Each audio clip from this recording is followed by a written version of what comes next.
Well, you better believe that the Democrats are going to use this mass shooting that took place in Texas. Now the toll is up to 21 children, I believe 2 adults. It is a horrific and a horrendous act. And of course, you know, there are 2 different sentiments in this country. Of course, you know, the Democrats are trying to lobby, and they hate the gun lobbies. They hate GOA, Gun Owners of America, in which I'm a lifetime member. And they hate the NRA, which I don't too much care about the NRA, because I believe that they're double-minded. But nevertheless, they hate gun organizations. And every time something like this happens, when they say we need to do something, they're talking about we need to implement more laws to take more guns out of law-abiding citizens. And nobody ever considers the fact that criminals and police are the ones who create the most and do the most crimes in this country. Law-abiding citizens do not, by in mass and in large, go out and go to soft targets like elementary schools and kill innocent children and adults. They don't do that.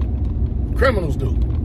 And by regulating law-abiding citizens and making it difficult for them to exercise their Second Amendment right, which a law-abiding citizen is just simply going to keep on doing it regardless of what laws are on the books anyway, it's not going to have no bearing against them.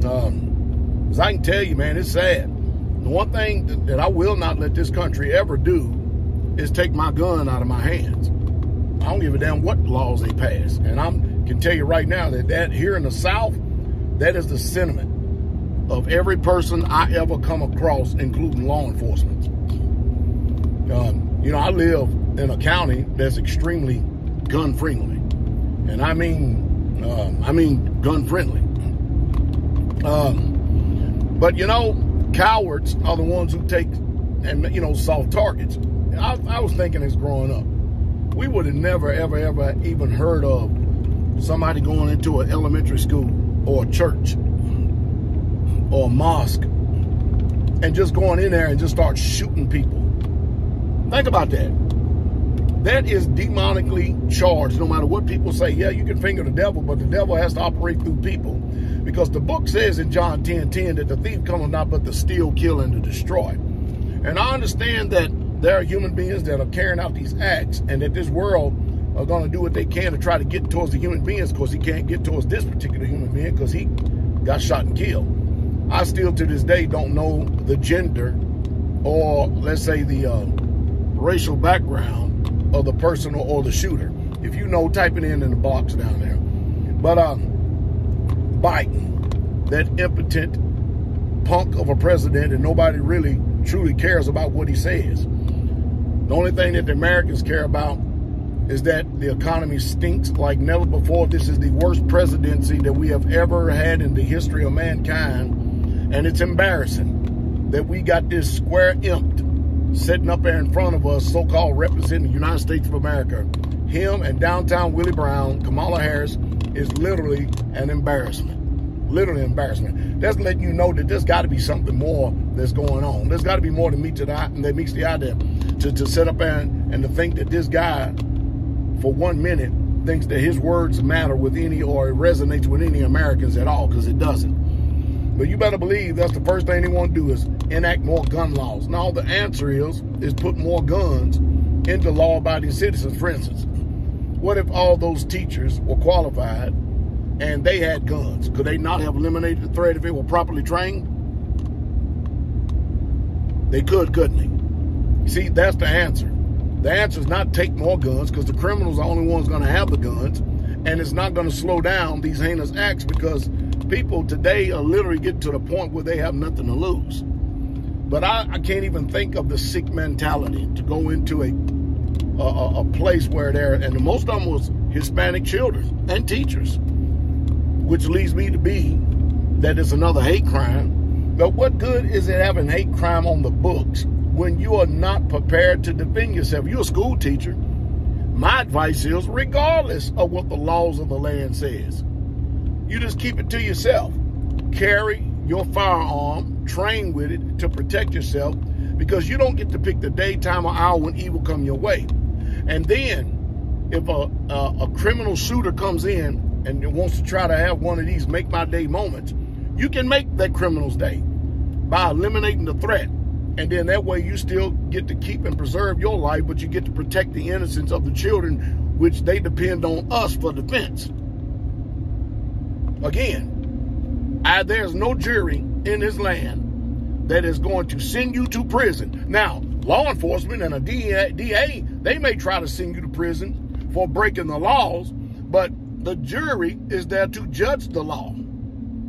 And as the old saying goes, I would rather be judged by 12 than carried by 6. And I don't think, whether you're liberal or conservative in this United States of America, I cannot see a jury, grand jury, or anybody, even a judge, indicting a school teacher for breaking the law that's written on the books with pen and paper and killing someone that has already done killed and eliminated children and maybe possibly a couple other teachers. See, this is a value judgment. What do? Do you obey the law, lose the ability to not be able to protect yourself, and then become a soft target and die and go off into eternity? Or do you disobey a law that is really unlawful according to the Second Amendment, and you obey the Constitution, and you eliminate the threat, and then you just take your chances with a jury? Because the judge, he don't matter. It's the jury. Now, I know in this country that the judge try to influences the outcome of what the jury is going to say, but that's probably one reason why I'm not on jury trial, because I know full well that as a juror, if I ever get a chance and opportunity, I know I'm there to judge the law, and that's what I will do too. And I will do everything I could in my power to be the head juror. You better believe that. And that's one reason they probably don't want me on no jury trial anyway, because I'm going to judge the law, and I have good ears to hear too. But you need to think about that. All of you out there, school teachers, pastors, elders, deacons, preachers, teachers, lay members, need to think about that. I can tell you right now, Straitway is crazy in a good way. There's probably, I don't know, we have run about an average of maybe 200 people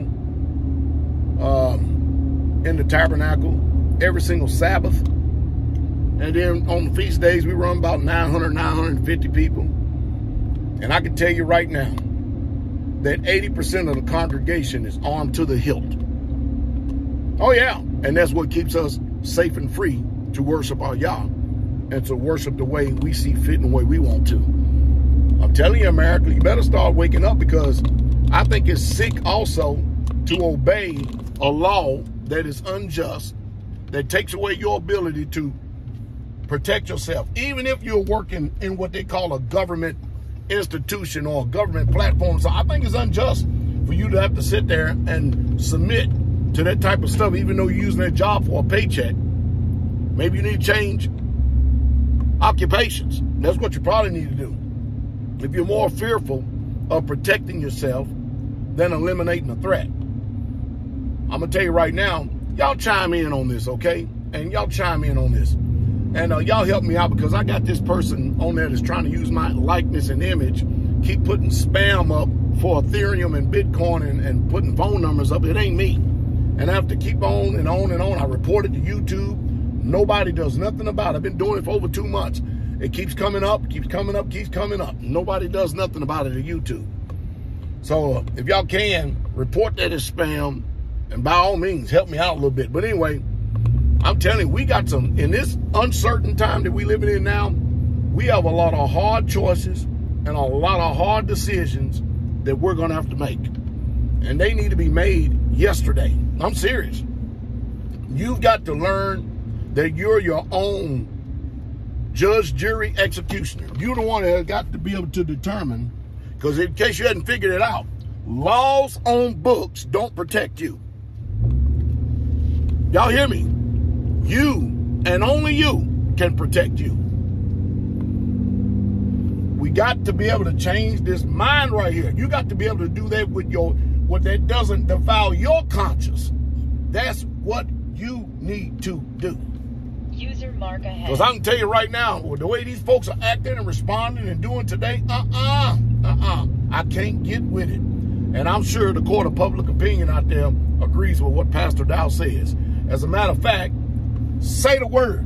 Let the whole world know. I'm going to tell you right now, I believe my voice is greater than our president or this elected president, Joe Biden. I bet the people are more on my side than on that buffoon side, especially concerning this issue.